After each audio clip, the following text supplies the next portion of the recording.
वासुदेवाय। नारायणं नमस्कृत्यं नरं चैव नरोत्तमं देवीं सरस्वतीं व्यासं ततो जयमुदीरयेत्। नष्टप्रायेषु भद्रेषु नित्यं भागवत सेवया भगवती उत्तम श्लोके भक्तिर्भवती नैष्टिकी। ग्रंथराज श्रीमद् भागवतम महापुराण की, जगत गुरु श्रीला प्रभुपाद की, सदगुरुदेव महाराज की।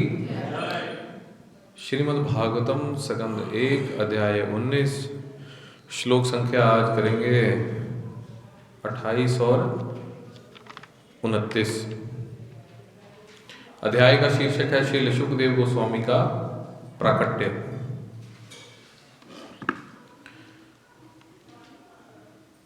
श्यामं सदा अपि वयोलङ्लक्षया स्त्रीणां मनोज्ञं रुचिरस्तिमेन प्रत्युत्थितास्तस्ते मुनयः स्वयाप्सन्यभे स्थलक्ष्णज्ञा अपि गूढ़वर्चसम्। अनुवाद सब पीछे दोहराएंगे। वे श्यामल वर्ण के तथा अपनी युवावस्था के कारण अत्यंत सुंदर थे। अपनी शरीर की कांति तथा आकर्षक मुस्कान के कारण वे स्त्रियों के लिए मोहक थे। यद्यपि वे अपनी प्राकृतिक महिमा को छिपाने का प्रयत्न कर रहे थे, तो भी वहाँ पर उपस्थित सभी महर्षि रूपाकृति शास्त्र में पटु थे। अतएव सबने अपने अपने आसन से उठकर उनका सम्मान किया। श्लोक संख्या 29। स विष्णुररातो अतिथ्य आगतया तस्मै सप्रियां शिरसा जहार ततो निवृत्तः बुधा स्त्रियो भृक्का महास्ने सोऽपि विशेष पूजिता। अनुवाद सब पीछे दोहराएंगे। महाराज परीक्षित, जिन्हें विष्णुरात अर्थात सदैव श्री विष्णु द्वारा रक्षित के नाम से भी जाना जाता है, उन्होंने मुख्य अतिथि श्री शुकदेव गोस्वामी का स्वागत करने हेतु अपना मस्तक झुकाया।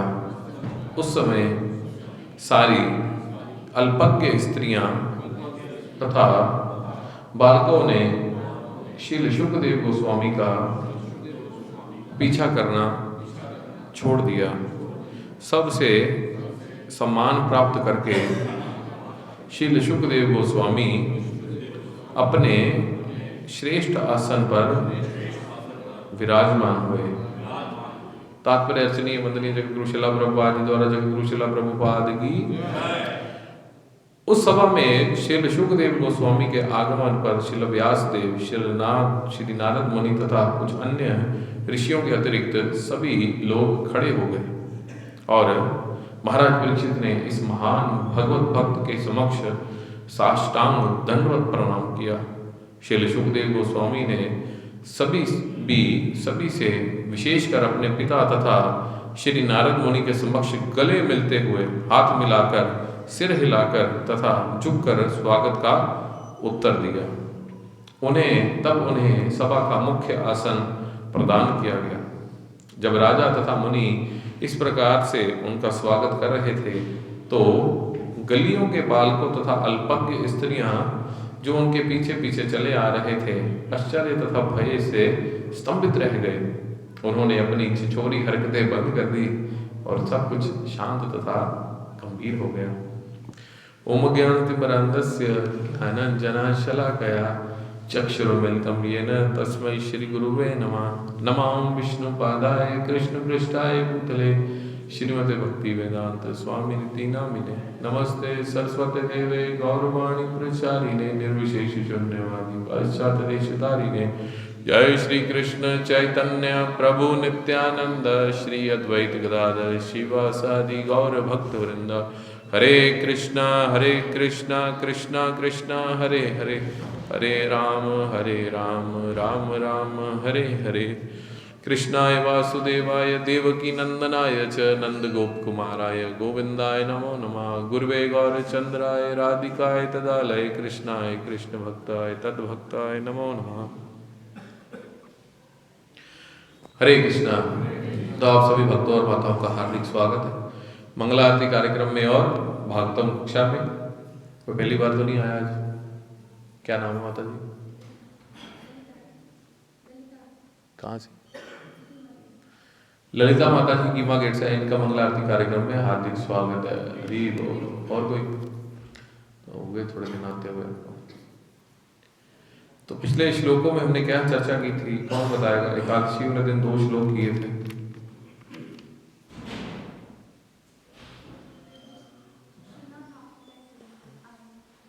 सुनाओ।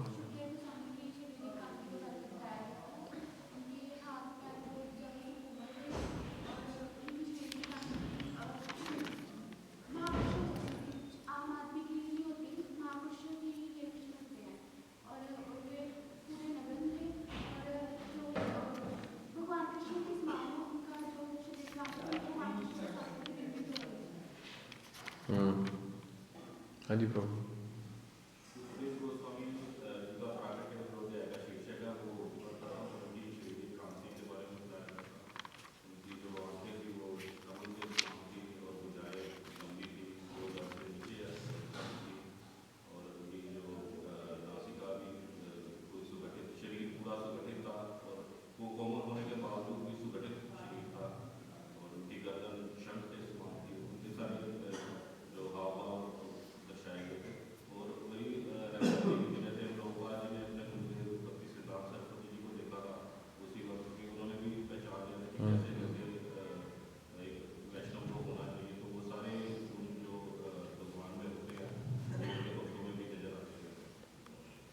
वो आज के श्लोक में ऐसी चीजें नजर आएंगी। तो देखो, प्राय हम लोग सर्दियों में अनेक वस्त्र डाल लेते हैं, तो क्या हमें शारीरिक कांति अपने नजर आएगी? कुछ शरीर के मुख के अलावा हम लोग सारे अंग अपने छुपा कर रखते हैं। स्वाभाविक सी बात है, जब ऐसी भयंकर सर्दी पड़ती हो, जैसे पिछले महीने सर्दी गुजर के गई, तो हमारे तन पर ऐसे आंखों और नाक के अलावा लगभग सब कुछ कवर होता था। मुफरल डाल लिया, पैरों में जराबें डाल ली और हाथों में दस्ताने डाल लिए, सिर पे टोपी डाल ली, तो कुछ नजर नहीं आता था। पर जो शुकदेव गोस्वामी थे वो क्या थे? दिगंबर थे। कुछ नहीं डाला हुआ था उन्होंने अपने शरीर के ऊपर, और दिगंबर अवस्था। और उसके ऊपर भी कल, जैसे मैंने पहले उसी दिन लेक्चर में बोल दिया था, प्रभु जी बताएंगे नित्यानंद त्रयोदशी वाले दिन अवधूत अवस्था। अवधूत अवस्था क्या होती है, तो ये सब लोगों ने कल सुना होगा। इसको अपने शरीर के साथ तनिक भी मोह नहीं है। कोई क्या सोच रहा है, कोई क्या नहीं सोच रहा, कोई फर्क नहीं पड़ता। वो सिर्फ और सिर्फ नित्यानंद प्रभु अपने प्राण धन के लिए कार्य करते थे। जब उनको आज्ञा मिली गृहस्थ में जाने की, तब फिर सुंदर सुंदर वस्त्र, 10-10 मुंदरियां गले में, बेशकीमती हार, हीरे जड़ित पगड़ियां डाल ली, मुंह में पान भी चबा लिया। तो ये सब क्या थी? भगवान की आज्ञा थी, चैतन्य महाप्रभु की। अवधूत अवस्था में जब आते हैं, फिर सर्दी गर्मी का कोई भय नहीं रहता। तो जब तन पे कोई वस्त्र नहीं होगा तब ऐसे चिन्ह बड़े ही आसानी से नजर आते हैं। अब मान लो कोई बहुत मोटी फुलावट वाली जैकेट जैसे आजकल चल रही है डाल के आ जाए और अंदर से बिल्कुल फुस हो, शरीर उसके बिल्कुल एक काने की तरह हो अंदर, और हमें लगे भी ये बड़ा हृष्ट पुष्ट है क्योंकि कपड़े ही वैसे डाले, तो हम पहचान नहीं पाएंगे। वो थे ही ऐसे, उन्होंने तन पे कुछ डाला ही नहीं था, तो उनके शरीर के एक एक अंग की जो आभा है बिखर रही थी और जो सारे लक्षण प्रकट हो रहे थे वो नजर आ रहे थे एक महापुरुष के। तो पिछले श्लोकों में हमने उनकी भुजाएं, उनकी चौड़ी छाती, हंसली, जो ये कॉलर बोन होती है, नाभि, उदर की सुंदर धारियां, ये सब कुछ हमने डिस्कस किया था। और आज भी एक श्लोक में उनके बारे में चर्चा आ रही है। क्या लिखा है? वे श्यामल वर्ण के तथा अपनी युवावस्था के कारण अत्यंत सुंदर थे। वो थे ही युवावस्था में, 16 वर्ष के ही लगते थे, चाहे जितनी मर्जी आयु बनते। अपने शरीर की कांति तथा आकर्षक मुस्कान के कारण वे स्त्रियों के लिए मोहक थे। नेचुरली सी बात है, अगर 16 सालों के कोई ऐसे शरीर वाला निकले तो स्त्रियां क्या पुरुष भी उनके प्रति आकर्षित होंगे, ये अलग से कौन निकल रहा है। यद्यपि वे अपनी प्राकृतिक महिमा को छिपाने का प्रयत्न कर रहे थे, प्रयत्न कर कैसे कर सकते हैं और थोड़ा क्या छुपा लेंगे अपने आप को। अब नागा साधु जो होते हैं उनको कोई छुपा, उनको तो देख के पता चल जाता है ये नागा साधु है, तो ये तो भगवान के साक्षात प्रतिबिंब लग रहे थे, ऐसी छवा उनकी आभा बिखर रही। तो भी वहां पर उपस्थित सभी महर्षि रूपाकृति शास्त्र में पटु थे। रूपाकृति शास्त्र मतलब इसको समुद्रिक शास्त्र भी कहते हैं, जिसका मतलब होता है कि फेस रीडिंग या माथे को पढ़ के एकदम से समझ लग जानी भी ये कैसे हैं। तो आज भी साउथ में ऐसे वैष्णव पाए जाते हैं जहां पे भी लोग सिर्फ और सिर्फ आपका चेहरा देख के बता सकते हैं कि आप किस कैटेगरी में स्टैंड करते हो। जैसे कल प्रभु जी बता रहे थे कि जब किसी वैष्णव को प्रणाम करते हैं तो वो क्या होता है, जो सही वैष्णव हो तो बच जाएगा, जो ना हो वो उसका क्या हाल होता है, ब्लास्ट हो जाएगा। तो उनको भी पता चल जाता था भी एकदम से हम चाहे जितने मर्जी धोती कुर्ता और वैष्णव चिन्ह लगा के चले जाएं और ड्रामेबाजी करने की कोशिश करें तो वो जो वैष्णव है वो फट से पहचान जाते हैं। देखो, एक वैष्णव के कार्यकलापों में और एक आम व्यक्ति के कार्यकलापों में जमीन आसमान का फर्क होता है। अगर आपको फेस रीडिंग या अन्य कोई चीज नहीं भी समझ लगती तो 2 मिनट बात करके ही आपको पता चल जाएगा भी ये किस लेवल पे है, कैसी बातें कर रहे हैं। पर उसके लिए आपको थोड़ा सा अपनी साधना भक्ति में स्ट्रांग होना पड़ेगा, फिर ही पता चल पाएगा कि आप किसी भक्त को पहचान पा रहे हो कि नहीं पहचान पा रहे हो। अगर खुद ही अपने पल्ले कुछ नहीं होगा तो फिर क्या पहचान पाओगे किसी को। अगर आपने उस भक्ति का अनुभव किया है तो भी पता चल पाएगा। तो वहां पे जो जितने भी ऋषि मुनि महापुरुष उपस्थित थे वे सब इन चीजों में बड़े ही निपुण थे।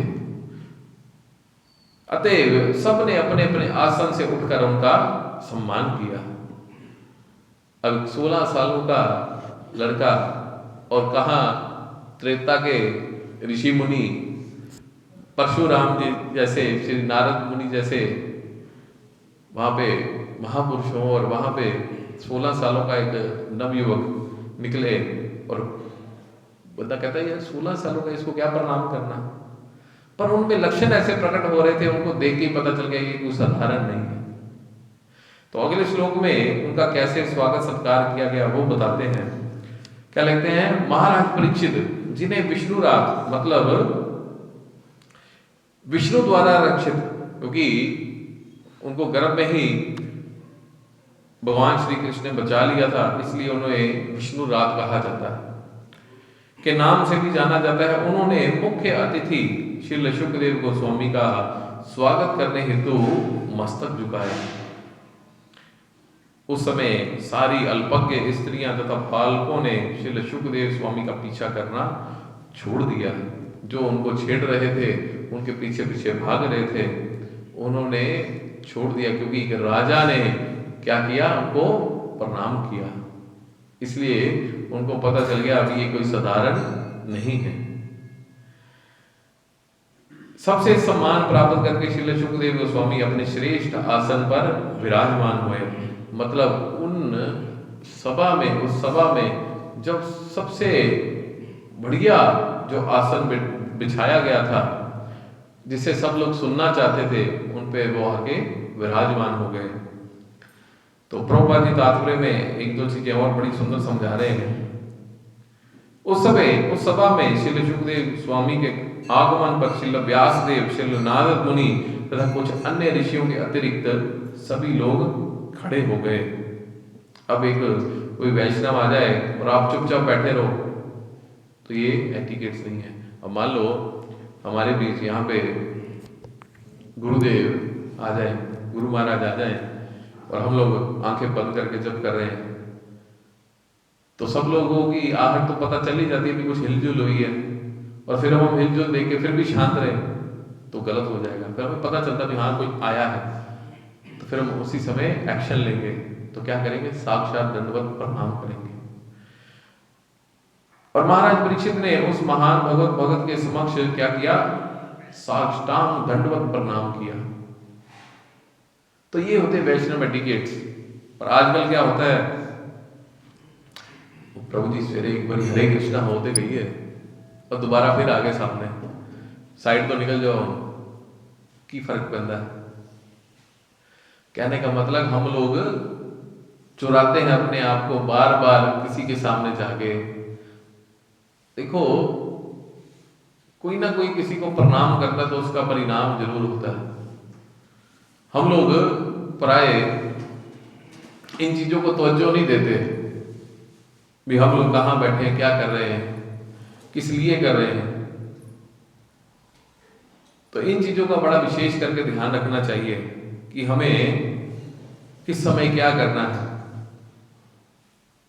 आगे वर्णन आता है, श्री शुकदेव गोस्वामी ने भी सभी से विशेषकर अपने पिता तथा श्री नारद मुनि के समक्ष, प्लीज इसको बंद कर दो, हरि बोल, इसको बंद कर दो, बाद में भी हो सकता है 10 मिनट की कथा होती है, उसमें भी आप डिस्टर्बेंस करते हो।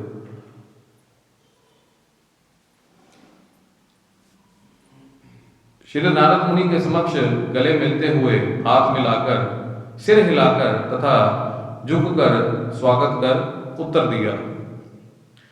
तो ऐसे पता चलता है कि उन्होंने सब लोगों को उनकी कैटेगरी के अकॉर्डिंग आंसर दिया। कैसे, जिसको हाथ मिलाना था हाथ मिलाया, जिसको गले मिलना था गले मिला, जिसको सिर झुकाकर प्रणाम करना था उसको सिर झुकाकर उसका उत्तर दिया। तो ऐसा नहीं भी कोई मान लो वरिष्ठ व्यक्ति आया यहाँ पे और वो देखे भी अपने से छोटा है तो उसको भी प्रणाम करे। तो जिसको गले मिलाना है गले मिले। जैसे हमारे सच्चिदानंद प्रभु आते हैं तो सबको गले मिलते हैं।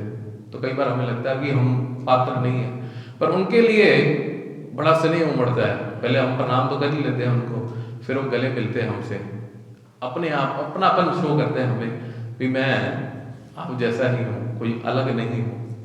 ये उनकी बड़ी महानता है। तो आगे वर्णन आता है कि तब उन्हें सभा का मुख्य आसन प्रदान किया गया। जब राजा तथा मुनि इस प्रकार से उनका स्वागत कर रहे थे तो गलियों के बालकों तथा अल्पज्ञ स्त्रियों जो उनके पीछे पीछे चले आ रहे थे आश्चर्य तथा भय से स्तंभित हो गए। भय तो अपने आप ही होना है, जब सभी ऋषि मुनि उनको प्रणाम कर रहे हैं तो फिर नेचुरली ये कोई साधारण तो थे नहीं। तो इसलिए उन्होंने अपने भय से स्तंभित हो गए कि ये क्या हो गया। उन्होंने अपनी छिछोरी हरकतें बंद कर दी और सब कुछ शांत तथा गंभीर हो गया। ये होती है एक वैष्णव के लक्षण भी। ये छिछोरी हरकतें करना सब लोग बंद कर देते हैं जब कोई एक विशेष व्यक्ति का आगमन होता है। मतलब सब हो हल्ला बंद हो गया था, पर हमारे कानों में जूं तक नहीं रेंगती जब ऐसे महापुरुषों का हम लोग क्या करते हैं, कथा सुनते हैं। तो हमें अभी तो नहीं, थोड़े सालों बाद जाकर रियलाइजेशन होगी भी हम कर क्या रहे हैं। भी हम कथा में डिस्टर्बेंस करते हैं और सोचते हैं कि हमारी भक्ति बढ़ जाएगी। ऐसा कभी नहीं हो सकता। ऐसा मैं तो कह नहीं रहा, भागवतों में सुनाती है, रोज ही सुनाती है कुछ ना कुछ आगे, पर फिर भी कई लोग इतने ज़्यादा मूड और मूर्ख बन जाते हैं कि उनको इन चीज़ की वैल्यू नहीं होती। भी हम सुन क्या रहे हैं, 15 मिनट की कथा में डिस्टर्बेंस करनी बड़ी जरूरी है। तो इन चीज़ों का ध्यान रखना चाहिए अगर हमें अपराध रहित भक्ति करनी है। ये तो अपराध सही तो हो ही रही है, फिर सारी उम्र चलती रहेगी, फिर कहेंगे हम वहीं के वहीं खड़े हैं, प्रोग्रेस तो हो ही नहीं रही। ठीक है, इन्हीं शब्दों के साथ सभी का धन्यवाद। किसी का कोई प्रश्न हो तो कर सकता है।